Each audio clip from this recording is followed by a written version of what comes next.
some of these like extremely intense, like, and when I say smoke DMT, I mean like, yeah, the breakthrough, like the 3, inhalations of, 40 to 50 milligrams at least, like, yeah, the talking to who knows what Yeah, right. subjectively. Yeah.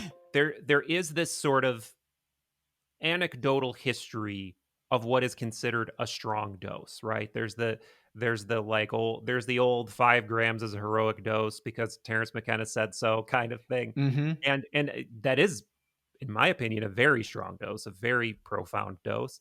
But then you hear about some of these people who are like these high dose weirdos that are doing double that, 3 20 times, 4 grams, or times. yeah, Yeah. there's one guy who was really advocating 20 grams, I remember. Yeah. And so, has there ever been a study where that's been tried, where there's been like a huge breadth of doses and people have been given anything like crazy 10, 20 gram equivalent doses? Yeah, and some of the older research, certainly the dose was driven up and into really large areas in terms of the psilocybin,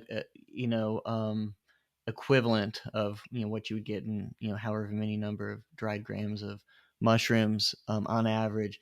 I mean, for example, some a guy named Timothy Leary said, "Oh, you really don't need to give anything more than 30 milligrams of psilocybin." So, this, you know, um, when someone like Tim Leary says you really Right. don't Yeah. Yeah. Yeah. Yeah. need, Yeah. not necessarily known for being the most conservative, risk averse, but Yeah, someone who's literally their fundamental meme is telling people to drop out of society and take psychedelics, and he's like, "Don't get." So what would that be? 30? So You 30 say 30 milligrams milligrams per of kilogram? psilocybin is about, now this is the caveat according to the data from like seized police samples of mushrooms, is about right about at the 5 dry grams of psilocybe cubensis, which is the main thing in the U.S. illicit market because it's so easy to grow, um, and it's also the most likely to grow in the U.S. Just out of cow poo, but most of it's grown agriculturally, so to speak. But yeah, it's right at that quote unquote heroic dose level. But yeah, the LSD, there was more, and there was just more general research with LSD back in the Mhm, day, in the mhm. earlier era of research from the 50s to early 70s. But there was also, I would say, more research at the higher doses. I don't think there's any good data on this, but my impression anecdotally and just based on some of that older research with higher doses of LSD is that somehow maybe you're able to push the dose of LSD up higher um, than with psilocybin, in the sense that with psilocybin, and I've seen times that I've tried to look at this statistically and nothing's really shaken out, but it may be just, not there yet. You need more participants for you to have the power to really find this effect. But at that for certain people, because a lot of studies we've based per body weight, so certain like heavier men may get something pretty high, like Yeah. 50 some, and 50 some milligrams, and in terms of the absolute dose. And it just gets into, with psilocybin, this bizarre, I call it bizarro world Oh, category. yeah. Oh, It's yeah. and now I know this is, language falls apart, but as you push the dose of LSD up, things keep getting more bizarre too. Yes, but there's a certain level with psilocybin, and again, there's no peer-reviewed research I can point to for this, but it seems like anecdotally that going into more of just kind of a bizarre, kind of Yeah. dreamy, Mhm. the yawns maybe kind of like part of that kind of overall texture, the yawning, which is more like with psilocybin, that just weird experiences that are that don't have the meaning.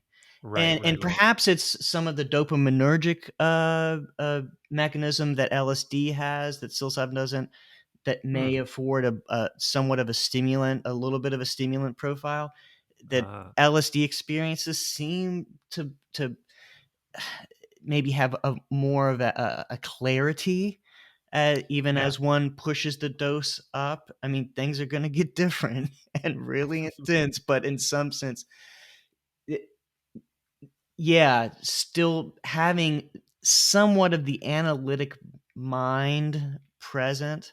And again, huge caveats, asterisks over all of this. Just that may be all wrong. And there may be, and this is often the case, there's just people respond differently. Certain people will say, well, LSD does this to me, but, mushrooms are fine. And, plenty of other people will say the exact opposite. Right, right.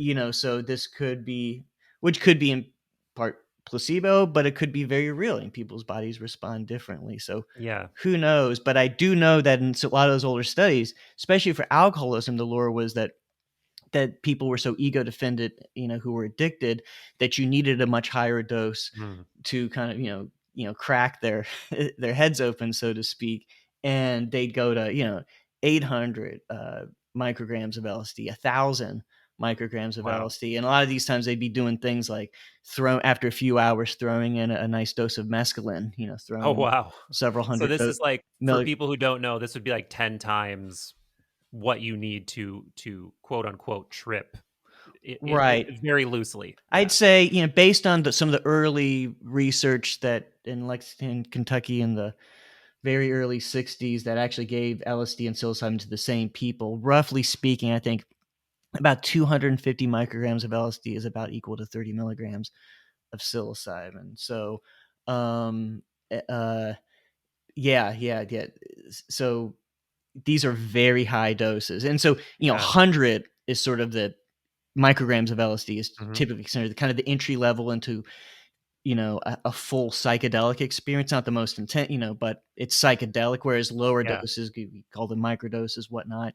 You definitely feel something at 50, at 25, but it's not going to be Mhm. a quote unquote trip. Um, Yeah, and I gotta imagine too with LSD, the whoopsie factor is much higher because unless oh you're dealing gosh. with like really well calibrated instruments, like a drop is not a drop. It's like Right. a drop is a big difference potentially. So there's a big whoopsie factor with that too, that I would have to imagine in those earlier studies. Who knows how precise some of that work was. I'm sure some of it was very precise, and I'm sure some of it was a little bit more cowboy. But Yeah. and I guess because for you, and even presumably with these researchers from decades ago, they were looking at therapies. They were looking at treating people primarily because that's something you can study. Did it help relieve a pathology? Did it help relieve a dependency? And what did that look like down the road? Like, these are scientific questions. But then when you start getting into like the I just want to be a cartographer of my own consciousness, I just want to Mhm. be a psychonaut, then I think the questions about really high doses might become more interesting because you are turning on to new experiences. You are getting into like the hyper weird, the hyper ego loss, the I mean, personally speaking, some of the most intense experiences I've had have been a very veil melting experience. And I don't necessarily mean that in a romantic way. I mean it in a way where if you looked at me, you would think I was an insane person Mhm. because I couldn't tell, like, am I talking? Am I thinking? Am I laughing? Yeah. Am I crying? I don't really know. Like, I just felt like one blown open receptacle of intense Mhm. emotion, and maybe that's healing, but maybe it's also more than you need, more intense than what's actually going to be peak therapeutic. You Right. might be going into some realms where, yeah, go play there, but just know that you're kind of psychedelically skydiving at that point. Yeah, and I've thought a lot about this, and I think it really highly depends on the individual. It Mhm. really kind of takes either some of this is, I think, surely related to experience. So, if someone's a psychonaut who really knows kind of the domain, my impression is they're more likely to get something out of, let's say, smoked DMT, smoked slash vaporized, or 5-methoxy DMT, or as I saw with my own eyes with in our research with high dose vaporized salvinorin A. Some real psychonautically inclined individuals, I think, can really make therapeutic use of even Mhm. that, which, high dose vaporized salvinorin A is really out there on the dimension of this is just freaking intense and weird. And Yeah, yeah, it's yeah. very hard to kind of draw those lessons about one's own personal life, but it is possible, but it takes and it's not just experience. I think it's a certain personality type, people who are Mm, really how to just people who are more artistic, who deal broadly speaking, and are kind of familiar with their own internal symbolic world, mm, this type of thing. I think that it takes a certain, for most people, some of these like extremely intense, like, and when I say smoke DMT, I mean like, yeah, the breakthrough, like the three, inhalations of, 40 to 50 milligrams at least, like, yeah, the talking to who knows what yeah, right, subjectively, yeah. type of stuff. For a lot of people, I think that's probably it's too intense to be therapeutic, but I'm convinced from other people that it sounds that they absolutely had therapeutic, import from it. So I don't know, and it may be that it just it differs by dimension. So the things I hear more from folks that have had intense experience with these very short acting, extremely intense, discombobulating, substances and ways to use them, like these vaporized compounds, is a shift in their philosophical, kind of like in more of this enlargement of their openness to what is possible in the universe, and questioning their assumptions, stuff at this level, but perhaps less likely, and this is just me drawing from the stories I've read and heard, perhaps less likely to, oh, I was thinking about that conversation I had with my brother, and I thought really it was rude to say this, and I need to apologize over that, or I should spend more time with my, like, whatever family, like, these might need the hours, of Mhm. contemplation with psilocybin, LSD, etc. That, so different types of potential benefit, but yeah, plenty of people with these, vaporized compounds can just, or just very high dose. Same thing goes. So I'm using those as an extreme example of something that typically goes straight to that, Mhm. like, just like what the hell level, like trying to Is make there a sense of things. Yeah. Yeah. Yeah, that makes sense because the mind needs time to take fractal symbolic chaos and ascribe some meaning to it. And I don't mean that in the way where it may sound like I'm belittling the mind's sense making process in that like there really is no meaning there. It's chaos and then our mind makes sense of it. That's not even really what I mean. I just mean it takes time to connect the dots, I guess. It takes time to sense make something that's so alien and so symbolic and metaphorical a lot of the time. And given that, I wonder though, what is well, and maybe before I wonder, is there anyone trying to do studies with like I mean, obviously there's Strassman and people who have looked at it in the past, but are there currently people looking at those really steep ramp up experiences like that you would get through DMT? Is anyone trying to look at DMT for therapeutic purposes academically? Yeah, there's some, nothing that's kind of out there, for public consumption in terms of peer reviewed, results. But, DMT is one of the things that some of the, multiple, companies have talked about, being developed. I think, very likely, we need to keep in mind, we think of DMT, we might think, unless we say ayahuasca, which obviously has DMT, but Hmm. we hear DMT and we think smoked DMT, which is obviously very intense the way it's typically done. But DMT doesn't have to be that intense, especially when you're controlling the route of administration, etc. So you know, uh, uh, you know, plenty of work has been done, for example, with DMT with IV drips. Mm.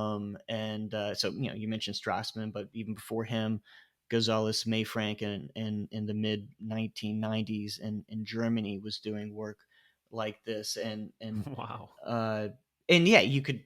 you can modulate. You can make it as mild as you want to, or you can crank it up to 11 Spinal Tap style. Yeah, So yeah. that's one of the things in medicine. And when you have things, more controlled methods of administration and control over your dose. It's not that DMT is necessarily so intense. It's a particular way of using Right. a particular dose of DMT. Just like That taking a makes sense. small, a quarter cup of like, standard brew ayahuasca is going to be a mild DMT experience, essentially. Not the ayahuasca I had, but yes, Okay. I'm with you. Yeah, I don't know if we've actually Yeah. talked since then, and we don't have to get into my experience, but I went to Peru in 20, I think it was 2019 now, and it was an unbelievably intense experience for me.